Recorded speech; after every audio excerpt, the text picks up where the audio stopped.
우리가 교회 절기로는 대강절 또 대림절이라고 불리는 그런 절기를 보내고 있습니다. 대림절, 대강절은 성탄절 전에 4주의 그런 기간을 얘기를 합니다. 그러면서 예수님의 오심을 우리가 기대하는 것이죠. 기다리는 그런 시기들을 얘기를 하는 것입니다.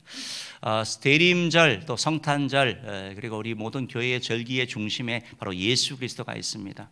예수님은 성경의 중심일 뿐만 아니라 우리 인류에도 중심의 역할을 감당하고 있다는 것입니다. 우리가 여러분이 신구약 성경을 이렇게 가지고 있지만 이 내용이 어떤 분들은 어렵다라고 하고 어떤 분들은 너무 많다라고 하지만 이 내용을 압축하고 줄인다고 한다면 바로 예수님으로 아마 줄일 수 있을 것입니다.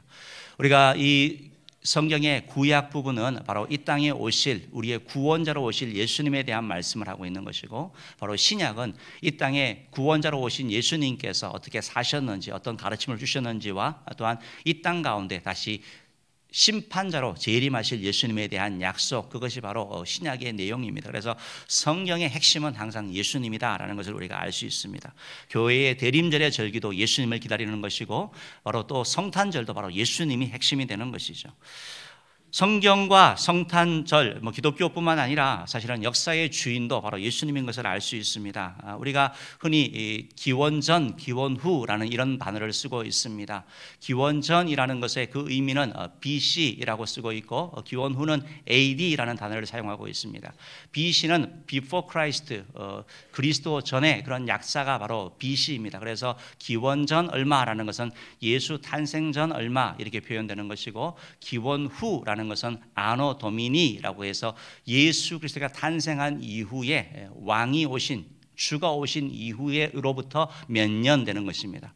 오늘이 바로 2019년이라고 한다면 우리는 그렇게 예수님 탄생하신 이후 2019년 이렇게 표현하는 것입니다. 예수님을 믿든 안 믿든 기독교든 상관없이 바로 이런 기원 전후를 사용함으로 말미암아 예수님이 역사의 중심인 것을 나타내고 있다는 것입니다. 성경에는 예수님이 중심이 되기 때문에 예수님에 대한 예언의 말씀들이 많이 기록되어져 있습니다. 오늘 우리가 읽은 이사야 선지자의 이름의 뜻이 뭐냐면 여호와는 구원이시다, 여호와는 구원이시다라는 그런 뜻을 가지고 있고, 이 이사야 선지자는 예수님이 탄생하기 700년 전에 바로 예수님이 이 땅에 오실 것을 말씀하고 있습니다. 이사야서에는 특별히 예수님 메시아에 대한 그런 예언의 말씀이 많이 있는데, 오늘 우리가 읽은 이사야 61장도 바로 그러한 메시아 예언의 그런 말씀이다라는 것입니다. 오늘 성경은 이렇게 시작합니다. 우리 1절 말씀 같이 한번 읽어봅시다. 시작.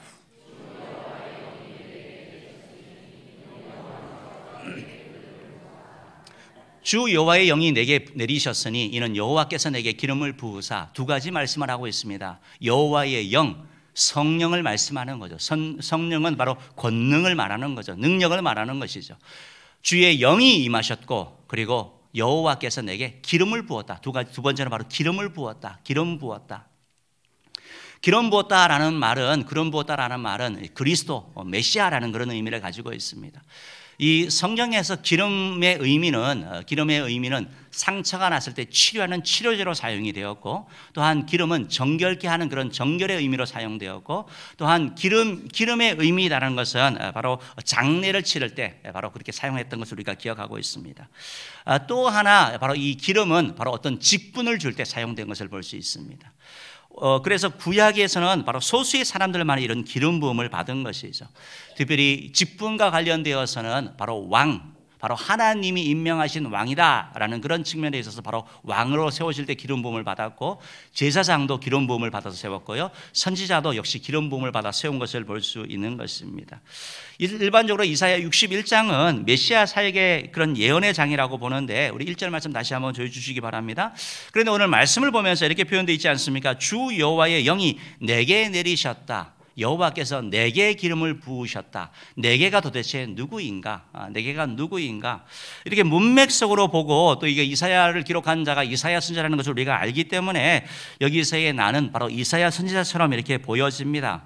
이사야 선지자처럼 보여지는데, 그런데 예수님께서 이 이사야 61장을 다르게 해석하신 것을 볼 수 있습니다. 누가복음 4장 16절부터 20절까지 말씀 한번 읽어보도록 하겠습니다. 시작.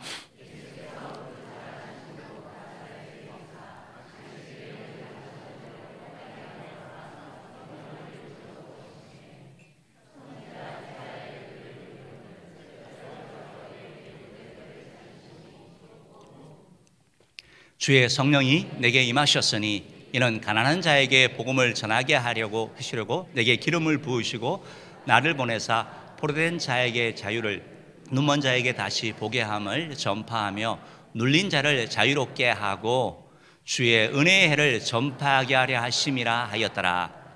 예수님께서 회당에 들어가셔서 이사야서를 이렇게 읽으시면서 이 부분을 읽으셨습니다. 이 부분을 읽으시고 나서 예수님이 하신 말씀이 무엇입니까? 21절 말씀 읽어봅시다. 시작. 예수께서 그들에게 말씀하시되 이 글이 오늘 너희 귀에 응하였느니라 하시니. 이게 무슨 말씀입니까? 예수님께서 그들에게 말씀하시되 사람들이 다 쳐다봤습니다. 무슨 말씀을 하시는지. 이 글이 오늘 너희 귀에 응하였느니라. 여기서의 내가 메시아가 바로 나다라고 말씀하고 있는 겁니다. 예수님께서 바로 메시아이고 바로 너희들이 기다렸던 바로 메시아의 사역을 감당하는 자가 바로 나다라는 것을 예수님이 선포하신 것을 우리가 알 수 있는 것입니다. 예수님께서는 자신이 메시아이심을 밝히시고 또 메시아의 그런 사역을 감당해 나간 것을 볼 수 있는 것입니다. 그렇다면 오늘 여러분과 함께 이사야 61장에 나타나는 이런 메시아 선언을 하시고 나서 메시아가 이런 일들을 한다라고 말하고 있는데 실질적으로 예수님이 그런 일을 하셨는지 같이 한번 또 살펴보고 또 우리가 깨닫기를 원합니다. 이사야 61장에 예언된 메시아의 사명, 메시아가 하는 일이 도대체 무엇입니까? 네 가지를 살펴보기를 원합니다. 첫 번째로 이사야에 예언된 메시아의 사역은 아름다운 소식을 전하는 것입니다. 바로 선지자의 역할을 감당하는 거죠. 따라합시다. 아름다운 소식을 전하는 것입니다. 선지자의 역할을 감당하는 것이죠. 메시아는 아름다운 소식을 전하는 것, 사람들이 듣기에 모든 사람들에게 바로 들을 수 있는, 모든 사람들이 좋아하는, 들을 만한 가치가 있는 복된 소식, 구원의 소식을 전하는 자가 바로 메시아라는 것입니다. 사랑하는 성도 여러분, 예수님은 이 땅 가운데 계시면서 계속해서 복음을 전하셨다고 성경은 말하고 있습니다. 예수님은 사람들에게 다니면서 복음을 전하고 천국 복음을 전하고 가르치시고 그들에게 바로 이런 좋은 소식을 나타내심으로 말미암아 바로 예수님이 바로 메시아이신 것을 알 수 있는 것입니다. 그런데 오늘 특별히 이사야 61장 1절 B 부분을 보면 이렇게 말씀하고 있죠. 한번 읽어봅시다. 시작. 가난한 자에게 아름다운 소식을 전하게 하려 하심이라. 아름다운 소식을 전하는데 누구에게요? 가난한 자에게. 여러분, 보통 소식을 전하면 좋은 사람, 능력 있는 사람, 사실은 정보도 힘 있는 사람들이 독점하게 됩니다. 근데 예수님께서 가난한 자에게 아름다운 소식을 전한다, 이 말씀은 가난한 자들에게만 전한다는 말이 아니고 가난한 자들을 주님이 배제하지 아니하시고 그들에게도 오히려 그들에게 우선적으로 복음을 전하실 것을 말씀하고 있는 것입니다. 여러분, 가난하다라는 것이 무엇입니까? 물질적으로, 경제적으로 어려움을 겪는 걸 말하는 거죠. 결핍의 상태를 말하는 것이죠. 뭐가 없는 거 말하는 거죠. 가난이다라는 것은 부족하기 때문에 여러 가지 부분에 불편을 겪는 것을 말하는 겁니다. 내세울 것이 없습니다. 가난한 자가 그렇기 때문에 서럽지요. 사람들과 관계에 있어서 또 이렇게 좀 무시당할 때도 있습니다. 가난하다는 것 때문에 어떻게 보면 좀 피해의식을 가지고 있을 수도 있습니다. 그런데 예수님은 가난한 자를 외면치 아니하시는 거죠. 가난한 자들을 찾아가셔서 그들에게 복음을 전해주시고 그들을 위로하여 주시는 것, 아름다운 소식을 전하여 주시는 것. 여러분, 가난하다 보면 의기소침하게 되고 자꾸 포기하게 되고 낮아집니다. 그런데 예수님이 찾아가셔서 그들에게 복음을 전해줄 때, 아름다운 소식을 전해줄 때 그들이 살아나게 되는 겁니다. 힘을 얻게 되는 겁니다. 소망을 얻게 되는 겁니다. 다시 한번 도전하게 되는 것이죠. 사실 예수님은 이 땅 가운데 오시면서 말구유에 탄생하셨습니다. 가난한 목수의 아들로 이 땅 가운데 예수님은 오셨죠. 사도 바울은 예수님께서 이 땅 가운데 가난한 모습으로 오신 이유를 이렇게 말씀하고 있습니다. 고린도후서 8장 9절 말씀 같이 한번 읽어봅시다. 시작. 우리 주 예수 그리스도의 은혜를 너희가 알거니와 부여하신 이로써 너희를 위하여 가난하게 되심은 그의 가난함으로 말미암아 너희를 부여하게 하려 하심이라. 아멘. 여러분, 이 말씀 꼭 기억하시기 바랍니다. 우리 주님이 부족한 게 뭐가 있어요? 아무것도 부족한 것이 없는 풍부한 분이시지만 우리를 위하여 가난하게 되신 것은 그의 가난함으로 말미암아 너희를 부여하게 하신다. 바로 예수님의 부여함을 우리에게 채워주기 원하신다라고 선포하고 있는 것입니다. 사랑하는 여러분, 이 말씀이 여러분 가운데 믿어지기를 주님으로 축원합니다. 예수님이 우리를 부여케 하시는 것입니다. 이 부여는 물론 단순히 물질적인 부여만을 말하는 것이 아닙니다. 물질의 부여함과 영혼의 부여함, 새 생명을 얻음으로 말미암아 풍성한 삶을 살기 원하신다라는 것입니다. 사랑하는 성도 여러분, 메시아이신 예수님은 오늘도 가난한 분들을 무시하지 아니하시고 그들에게 찾아가셔서 친구가 되어주기를 원하시는 것입니다. 좋은 소식을 전해주기를 원하는 겁니다. 세워주기를 원하는 것입니다. 혹시 큰 시련으로 말미암아 마음이 가난해져 있고 낙심 가운데 있다면, 좌절 가운데 있다면 이 예수님을 만나는 은혜가 있기를 주의 이름으로 축원합니다. 두 번째로 메시아가 하는 사역이 무엇입니까? 메시아의 예언된 사역은 마음이 상한 자를 고치는 것입니다. 바로 제사장의 역할을 감당하는 것이죠. 따라 봅시다. 마음이 상한 자를 고치는 것입니다. 옆에 사람에게 한번 인사합니다. 예수님이 당신의 마음에 상처를 고쳐주신대요. 아멘. 예수님이 우리의 마음에 상처를 고쳐주시는 거죠. 메시아가 바로 그런 일을 하신다라고 말하고 있습니다. 이사야 61장 15분을 한번 읽어봅시다. 시작. 나를 보내서 마음이 상한 자를 고치며. 나를 보내사, 메시아를 보내사 마음이 상한 자를 고쳐주시는 것. 세상에서 마음이 상한 자를 위로하고 치료하는 제사장의 사명을 감당하는 것. 그분이 바로 메시아라는 것입니다. 예수님은 마음이 상한 자를 만나주셨고 이들을 고쳐주셨죠. 마음이 상하다라는 것은 세상적으로나 영적으로 상처를 받고 위로와 희망이 필요한, 위로와 사랑이 필요한 사랑을 말하는 것입니다. 마음이 상했다라는 것은 마음이 깨어진 것을 말하는 것입니다. 성경은 마음의 중요성을 얘기하고 있습니다. 우리의 육신의 중요성보다 마음의 중요성을 더 강조하고 있습니다. 잠언 17장 22절 말씀을 보면 이렇게 표현되어 있는데요. 같이 읽어봅시다. 마음의 즐거움은 양약이라도 심령의 근심은 뼈를 마르게 하느니라. 마음이 평안해야 되고 마음이 중요하다고 말씀하고 있는 거죠. 잠언 15장 17절도 이렇게 말씀하고 있습니다. 마음의 즐거움은 얼굴을 빛나게 하여도 마음의 근심은 심령을 상하게 하느니라. 다 가졌는데도 마음이 평안하지 않으면 그 사람의 얼굴에 근심이 나타나는 거죠. 뼈로 상하게 하는 것처럼 그렇게 고통스러운 것이 바로 마음의 중요성을 얘기를 하고 있는 것입니다. 예수님은 이 땅 가운데 메시아로 오셨기 때문에 마음의 상처 입은 자들을 찾아가셔서 고쳐주셨습니다. 위로해 주셨습니다. 아들을 잃고 상심 가운데 있는 나인성 과부를 위로하여 주셨습니다.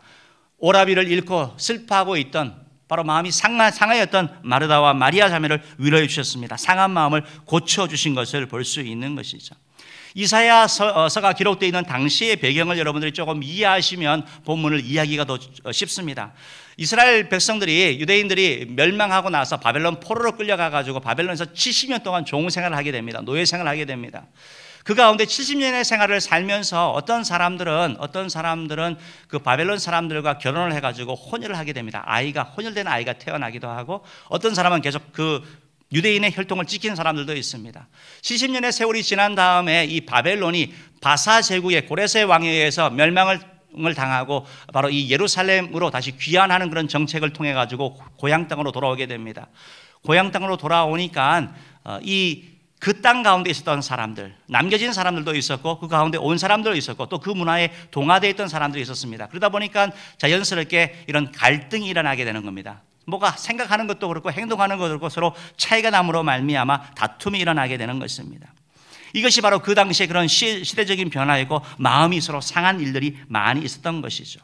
사랑하는 성도 여러분, 이것이 2700년 전에 이 유대 땅에 있었던 바로 그 당시의 예언인데도 그 당시의 사람들도 마음의 상처를 이렇게 입고 살아갔다라는 것입니다. 당시의 사람들도 마음의 상처를 입었는데 그 마음의 상처는 치유되지 않은 것을 볼 수 있는 것이죠. 근데 이것은 이사야 시대뿐만 아니라 오늘날 이 땅 가운데 어떻게 보면 우리 시대의 모습도 아닌가 생각합니다.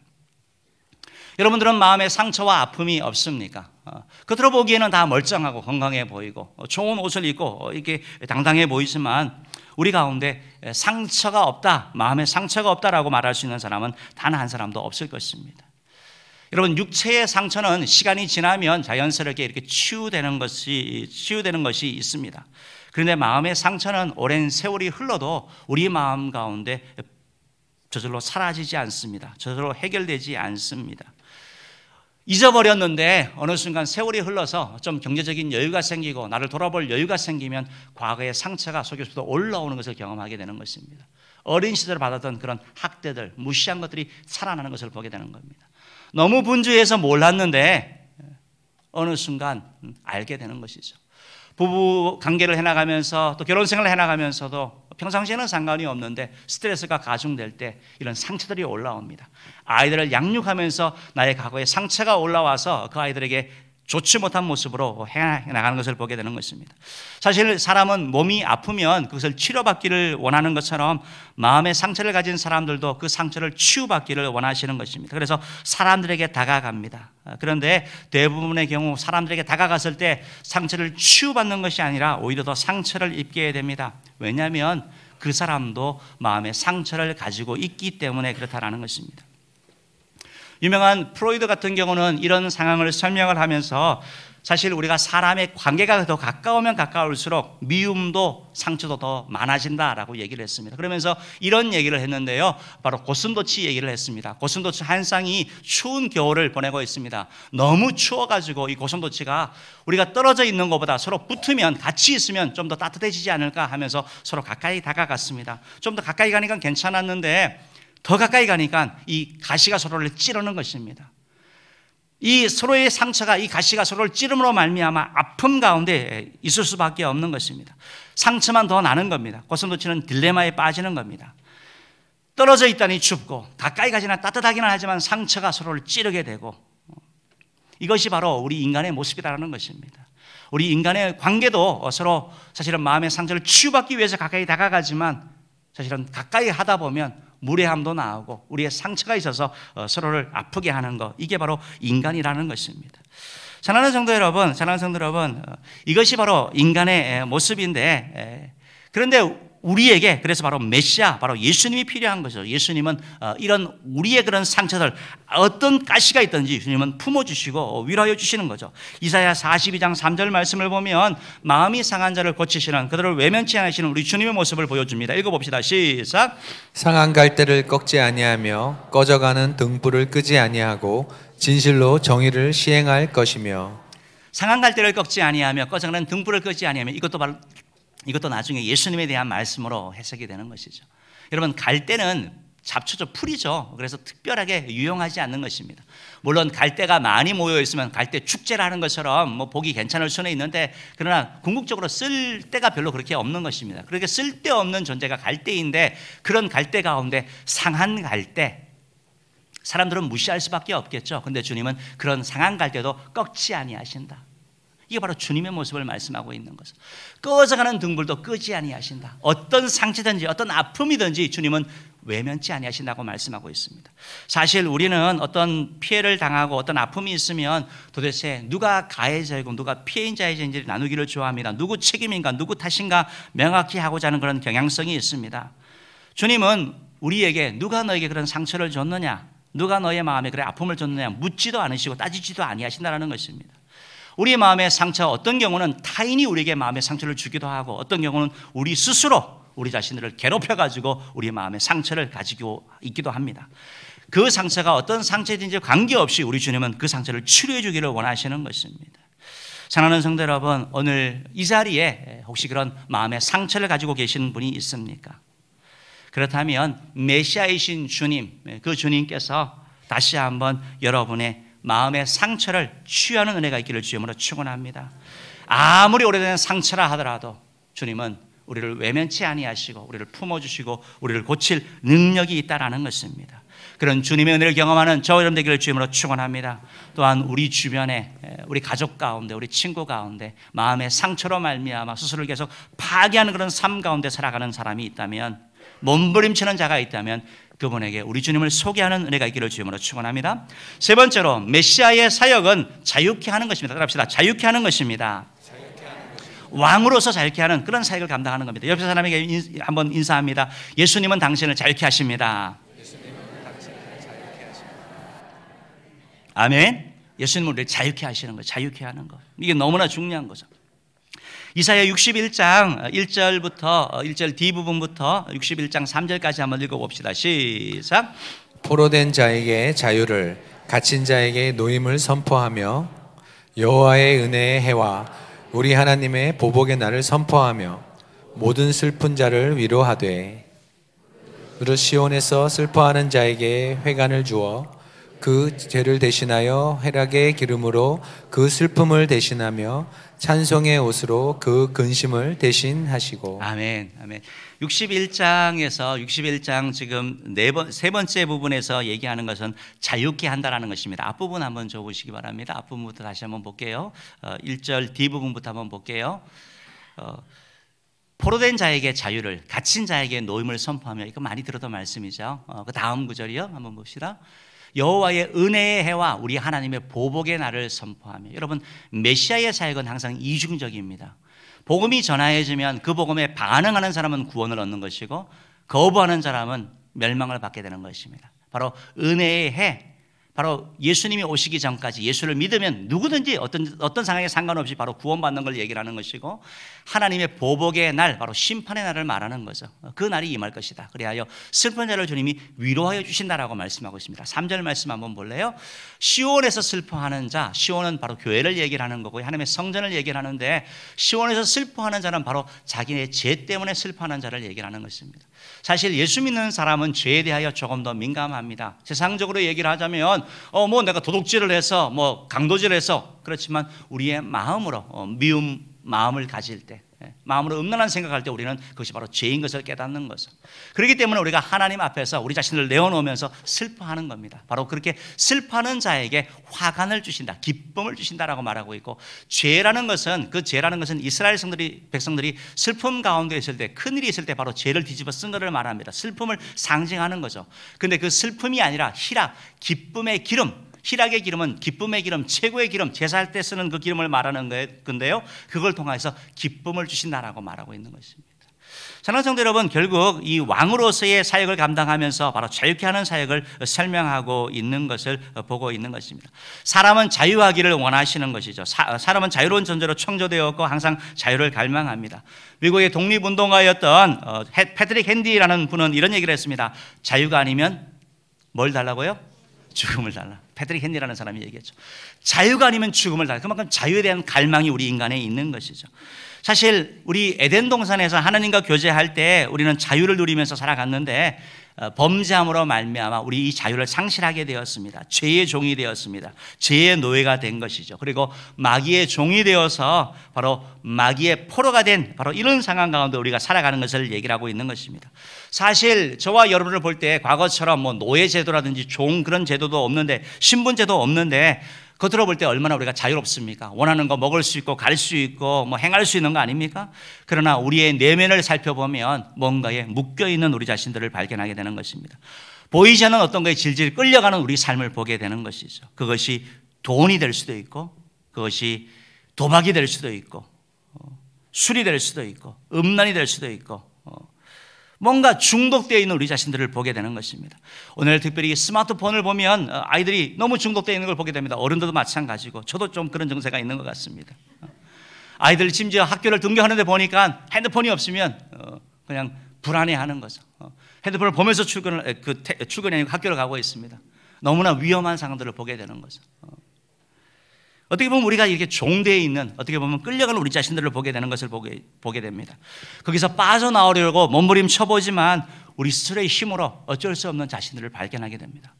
작심하지만 3일을 못 넘겨가는 거죠. 끊어야지 하는데 안 되는 겁니다. 도박을 끊기 위해서 타짜가 손가락을 다 잘랐다고 얘기하잖아요. 근데 뭘 보고 발견하게 되는 거죠? 발가락을 가지고 화투치고 있는 자신을 발견하게 되는 거죠. 잘라도 안 되고, 인간의 법으로도 안 되고, 감옥에 쳐넣어도 안 되고, 정치적으로 뭘 주겠다고 해도 안 되는 거, 이게 바로 종돼 있는 거, 포로돼 있는 거. 그렇기 때문에 포로된 자에게 자유를 준다라는 말씀이 얼마나 은혜로운 말씀인지 모르는 거예요. 사랑하는 성도 여러분, 예수님은 이 땅 가운데 오셔서 이렇게 포로된 사람들, 마귀에게 사로잡힌 자에게 자유함을 주신 것을 볼 수 있습니다. 마가복음 5장에 보면 그라사 지역을 지나면서 광인, 귀신 들린 한 젊은이를 만났습니다.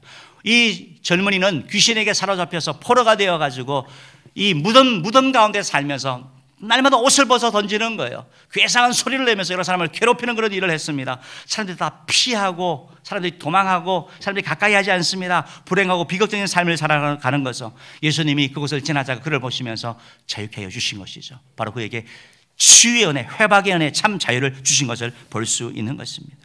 사랑하는 성도 여러분, 사실은 우리 모두가 이런 사로잡혀 있는 이런 자신들을 발견하게 되는 것이고, 이것이 신앙생활 막 시작한 사람뿐만 아니라 목사와 전도사와 뭐 장로와 거사와 상관없이 우리 모두가 이런 종된 이런 모습이 있는 것이 사실이라는 것입니다. 신약 성경을 보면 사도 바울도 이런 고백을 합니다. 로마서 7장 22절 23절 말씀 한번 읽어봅시다. 시작. 내 속사람으로는 하나님의 법을 즐거워하되 내 지체 속에서 한 다른 법이 내 마음의 법과 싸워 내 지체 속에 있는 죄의 법으로 나를 사로잡는 것을 보는도다. 분명히 하나님의 자녀 아닙니까? 우리의 신분상은 하나님의 자녀잖아요. 우리는 자유한 자잖아요. 그런데 현실은 여전히 마귀에게 잡혀 있는 것처럼, 뭔가 보이지 않는 세계에 끌려 있는 것처럼 질질 끌려가는 그런 삶, 죄가 조종하는 대로 살아가는 우리 자신들의 모습을 보는 거죠. 사도 바울이 고백하는 것처럼 내가 그렇게 살기 원하지 아니하는데 내 속에 죄가 있어서 그 욕망을 이기지 못하는 자기 자신의 고백을 하는 것입니다. 24절은 그래서 이렇게 고백을 합니다. 읽어봅시다. 시작. 오호라 나는 공고한 사람이로다. 이 사망의 몸에서 누가 나를 건져내랴. 사랑하는 성도 여러분, 오호라 나는 공고한 사람이로다. 이 사망의 몸에서 누가 나를 건져내랴. 나에겐 소망이 없고 주변에 있는 사람을 통해서도 아무 소망이 없습니다. 그런데 소망이 있습니다. 누구죠? 여러분 답을 아십니까? 오라 나는 공고한 사람이로다. 이 사망에서 누가 나를 건져내랴. 누굽니까? 예수 그리스도. 예수님이 우리를 자유케 하실 수 있는 것입니다.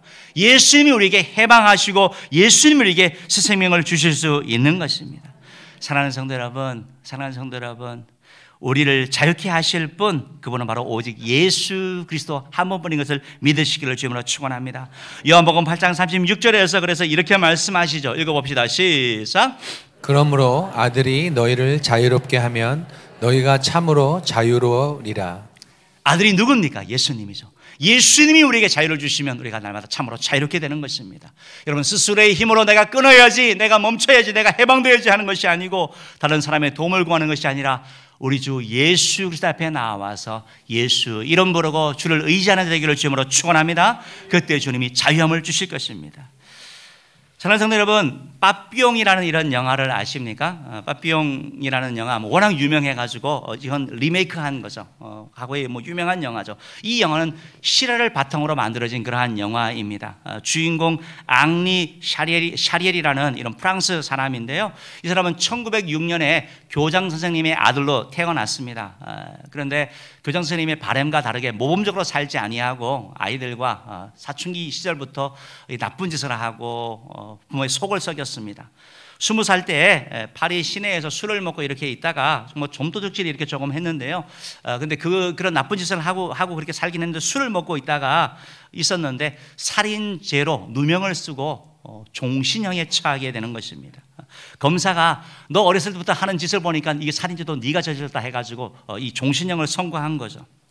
근데 그곳에서 정말 인간이하의 취급을 받으면서 감옥 생활을 합니다. 먹을 것이 없어서 이 바퀴벌레를 잡아먹었다는 거 아닙니까? 그렇게 해서 먹으면서 살아가는 거죠.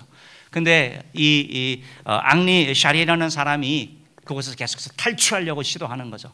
탈출할 때마다 잡혀옵니다. 또 포기하지 않고 또 탈출하는 게, 자유에 대한 그런 갈망으로 계속 도전하는 거죠. 이 탈출을 계속하니까 너무 심해서 도저히 나올 수 없는 그런 감옥으로 이를 옮기지 않습니까? 그렇지만 그런 포기하지 아니하고 10번의 시도 끝에 탈출해서 성공합니다. 영화는 거기서 끝나는 거죠. 그런데 사실은 더 중요한 것은 그 이후의 일이죠. 그가 나아가서, 실화이기 때문에 그가 나아가서 베네수엘라라는 나라로 가서 큰 돈을 법니다. 큰 돈을 벌고 자기가 이 범죄가 종료되는 범죄 시효가 종료되는 것이 30년이래요. 그래서 그 탈출한 이후에 30년 후에 바로 그 고향 땅으로 돌아가는 겁니다. 간 이유는 단 하나, 복수하기 위해서 가는 겁니다. 자기에게 부당한 선고를 한 검사에게 내가 복수를 해야 되겠다, 갚아줘야 되겠다 하고 찾아갑니다. 그런데 그곳에 가서 자기 고향 땅을 이렇게 돌아다니는 가운데 마음이 누그러지게 되는 겁니다. 바로 예수님 생각이 나는 겁니다. 그리고 그가 이렇게 적습니다. 나는 하나님께 기도했다. 내가 복수를 포기한 대가로 또 다른 비극이 생기지 않게 해달라고. 그리고 나 자신에게 이렇게 속삭였다. 너는 이겼다. 너는 이제 자유롭고 사랑받는 너의 미래 주인공으로 여기 서 있다. 그들이 어떻게 살고 있든지 더 이상 알려고 하지 말라. 그들은 과거의 한 부분일 뿐이다. 무슨 말입니까? 미움의 영으로 사로잡혀 있었는데, 복수의 영으로 사로잡혀 있었는데 그로부터 자유함을 받은 것을 말하고 있습니다.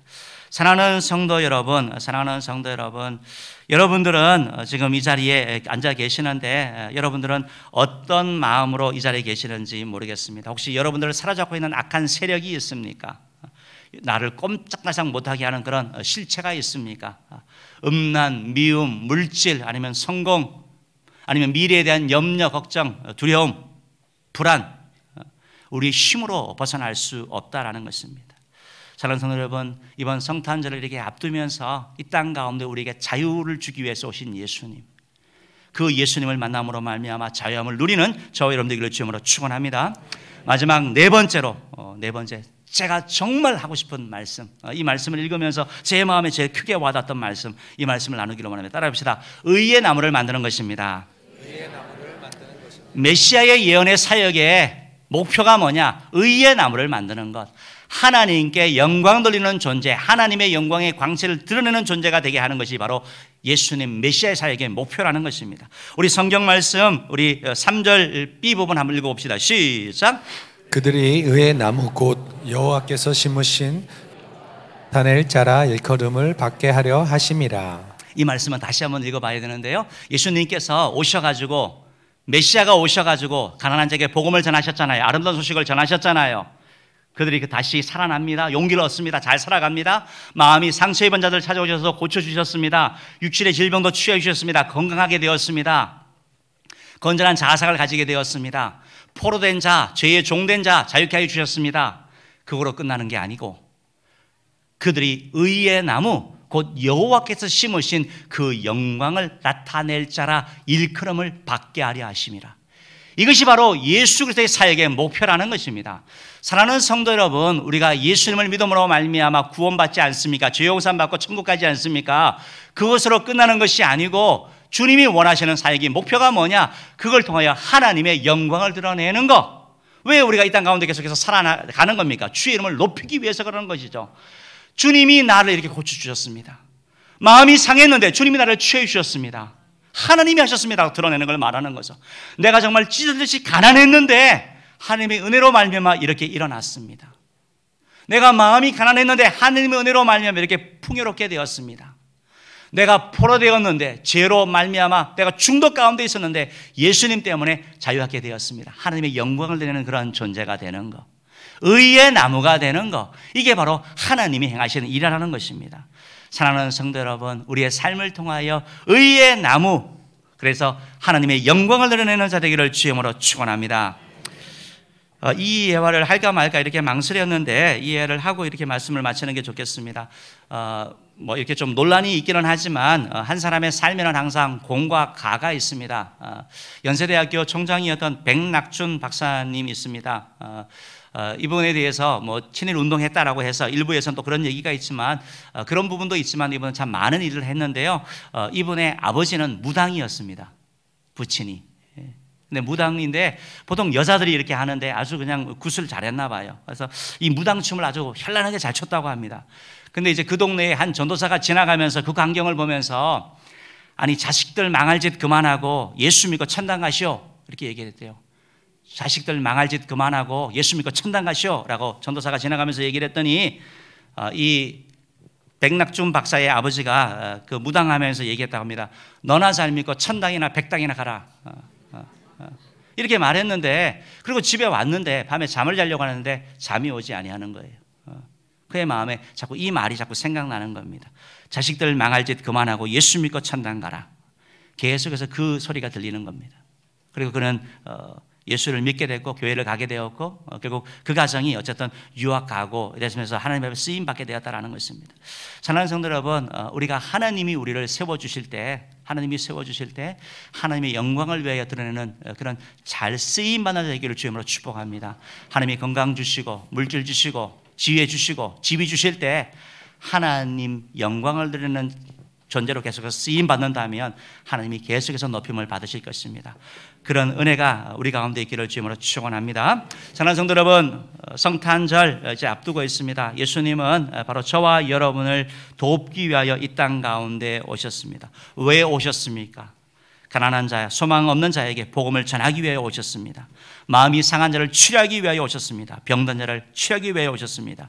죄에 종된 자들, 중독된 자들, 포로된 자들 자유케 하기 위하여 오셨습니다. 슬픈 자의 눈물을 닦기 위하여 오셨습니다. 의의 나무 곧 하나님의 심으신 바 그 영광을 나타낼 자로 만들기 위하여 오셨습니다. 이런 주님을 우리 마음 가운데 온전히 모시고 이 주님을 증거하는 우리 모두 되기를 주님으로 축원합니다. 기도하도록 하겠습니다.